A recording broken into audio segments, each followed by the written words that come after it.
во интерпретацијата или во толкувањето се држите само до ставот 3. Меѓутоа, во многу други членови заборавате дека и при приемот, ке дојдеме до тие, се говори за припадноста на заедницата. Значи, моето толкување е телеолошко, интегрално.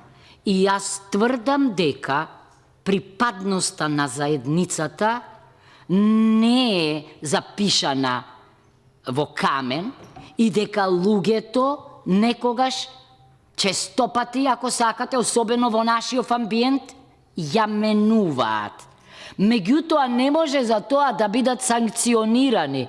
Ние имавме закана од министер дека ќе се санкционира ако се смени припадноста на заедницата. Се враќам на почетното мое толкување, дека не се бара во европските држави да декларирате припадност на заедница.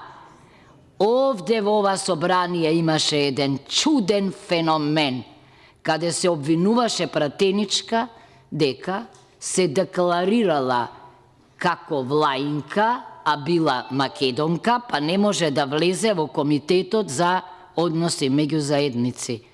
Па луѓе, каде го има тоа? Јас ви дадов пример дека менуваат луѓе припадност и тоа е нешто што се случува тамо каде што припадноста на заедницата е критериум, затоа не треба да биде, особено не за влез во администрацијата.